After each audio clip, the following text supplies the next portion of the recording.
This Mike, NoStressMike.com. Boy, I had an adventurous day today. This is my car, Guatemala. You see, still got my Guatemala tag.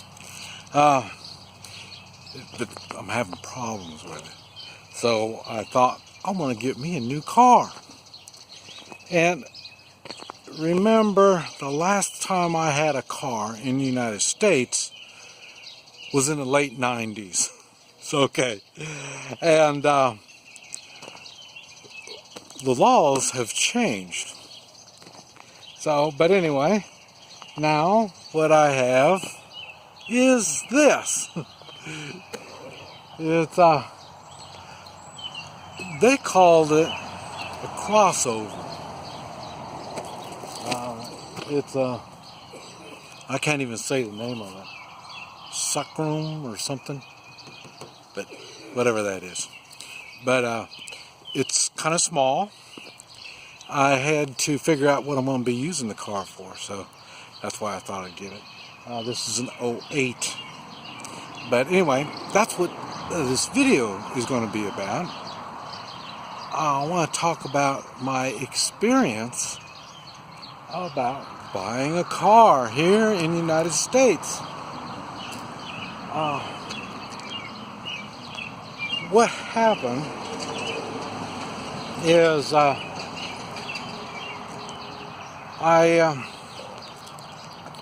first I started looking, and then I thought, since I've been out of the States so long, and like I say, I thought I'd better do something to work on my what do you call it? Credit rating again. Because like I say, I haven't borrowed no money. I pay cash. I've been out of the system, like I say, for a long, long time. So the system really doesn't know who I am anymore. And so I've gone through all the steps on finding me a new car. And then I remembered how much I hate getting a new car. I drive Toyotas because they last pretty good. And I've never had one just leave me on the road. They might break, but when they break, it usually makes some noises, something's not right, so that I know to get it fixed. And so this time, I've been looking, and I can't figure out how much I want to spend, but I thought, well, I need to spend enough to make a loan. And I had problems on that. First thing, I had sticker shock. Didn't realize how expensive all these vehicles are. And I ended up thinking, well, I need an SUV.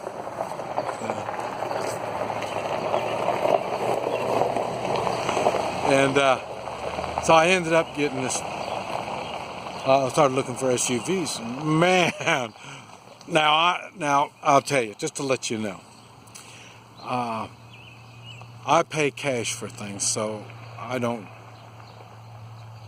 spend a lot of money. And a used SUV, especially a Toyota, very, very expensive to me. I say to me, on my vehicles, they're just transportation, except for my bus. My bus isn't transportation.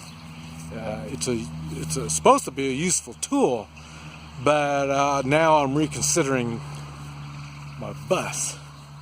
I haven't been using it, I haven't been going anywhere, so I'm thinking, well, I'm going to have to do something with it. But like I say, just came back from China. I'm starting to readjust my life, see what the values, what's valuable to me now. What do I really need and all this. And that's why I thought, well, I really need a good set of wheels. But even my vehicle is going to be for transportation. So for transportation, but transportation for what? I mean, I live out here in the country. And so I think, well, maybe I need to get a pickup. I don't need a pickup. Everybody's got a pickup. Everybody out here's got a pickup. So what do I need a pickup for? It'd be like, what do they call it? Peer pressure. So, because everybody out here says, oh, I might get a pickup. So, but anyway. But what it is, I'm thinking what I'm going to be doing is I'm going to be doing more expos. And so I'll be traveling around on the southern part of the United States. I know better, don't go to the northern part. So I'll be on the southern part. This is what my idea was. But after getting the car, I don't know now. I'm reevaluating again. For one thing, nobody wants to tell me what the price of these cars are. All they want to tell you is the monthly payments. Well, I don't like making monthly payments, but I know I need to get my credit established again.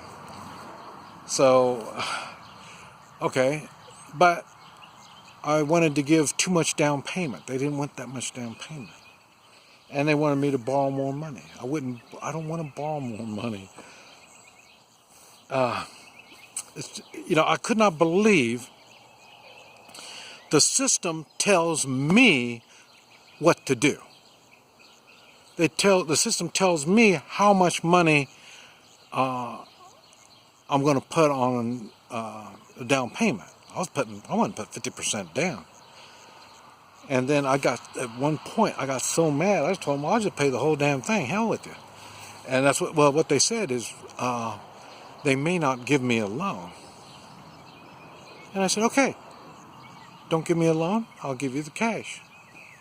And then, but when I give you the cash, I want a cash price.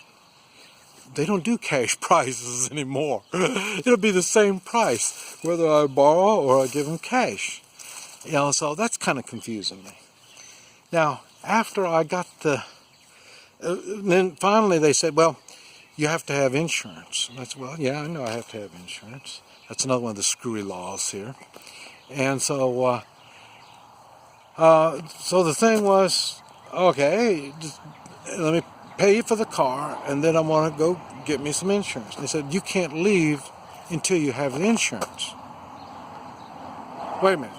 You've got property that belongs to me, and you're going to tell me I can't take it. I don't know where this stuff comes from. Like I say, it's really odd. I really see a lot of China here in the United States.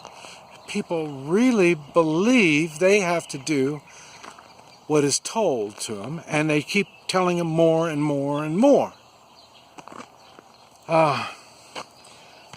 So I said, okay. And they said, well, it's going to be, you have to have full coverage. That's all, full coverage. Full coverage, why do I have to have full coverage? Because it's on a loan. I said, oh, okay. So what I am doing is I'm going to pay for a guarantee for the lenders to get their money. Because it's not going to do me any good. If the court car gets totaled, they're going to get their money. You know what I mean? So I'm insuring the insurance company. So the insurance company is not going to lose out because I'm going to pay for it. I'll tell you, it's really confusing to me. And now the next thing is, now I'm going to have to get my insurance papers, go down and get license tag. And so, I thought it was really bad in Guatemala. It'll take me a day to get a license tag for my car in Guatemala. I'm not expecting it to take a day to get my license tag here, but it has taken me a day just to get the damn car. So, there's just so many regulations, and I think I'm getting old because all these people think, well, that's okay. You need to do this. That's the regulations. That's the rules. That's the law. Nobody seems to be using morals. Nobody seems to be using common sense. No, everybody, I can't believe the car is going to cost me probably, by the time I get done with insurance and taxes, it's going to cost me probably, maybe 25% more the first year.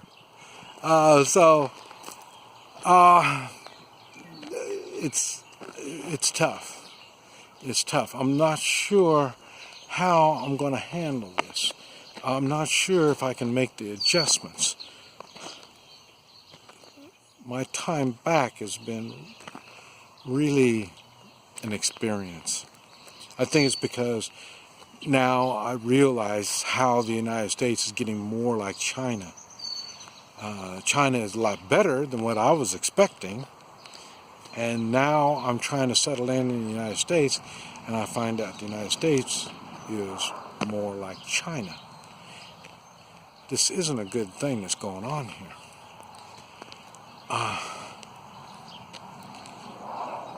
It's concerning me. Now I understand why. One thing, I can't find a woman in the United States, because I think everybody is set in their ways. They're used to having the government tell them what to do. They can't take personal responsibility. Not just the women, I'm talking about everybody. And I told you I didn't spend that much money. 3 months in China, I didn't spend that much money. In Guatemala, I spend probably less than that. I don't understand why people allow these costs to go up and get ridiculous like it is. These people, they allow their legislators, state legislators, to be doing such crazy stuff. I mean, normally I'm giving hell to the federal people, federal regulations, but man, I can see where the state has put out regulations. They're just stupid as can be. And they said, well, you have to have insurance. And I said, well, everybody doesn't have insurance. And I said, well, yeah, that's right. And that's why you need to buy, what do they call it? Drivers with no insurance. You have to buy insurance to cover when you get in an accident with somebody who doesn't have insurance. Well, if that's the case, why don't you just let me buy insurance for me, and I'll just take it for granted nobody else has insurance, and I'll just take care of myself. And if everybody did that, hey, things would be okay. But it's not like that. Now I understand why this gives them another excuse when they stop you. Well, you don't have, let's see your seat belt, let me see your driver's license, let me see your, what do you call it, insurance. And I heard that they stopped looking for registration, but I don't know about that. Probably when they run your tag, they know you've been registered or something. Finally, they're getting caught up. They're using this. Why can't they figure out if you got insurance? Hey, why don't they find out if you have a driver's license? Why do I need to have all this stuff if they're going to figure all this stuff out by themselves? It's not working for me. I don't know. I'm going to have more time to think on this. And besides that, the car was used, not from a dealer. I thought this time I was going to get from the dealer, yes, but it's a real dealer. It was a Nissan dealer. And I say, I can't believe it. The taillight doesn't work. The battery's leaking. And they said all this, they said they already did a check on the whole vehicle. They might have checked it, but they didn't fix anything. So it really concerns me, their business ethics. I'm just really, really concerned what's going on in the United States in business. I say they've eliminated the competition by using regulations. But I don't know. I'm just thinking. This is Mike. NoStressMike.com.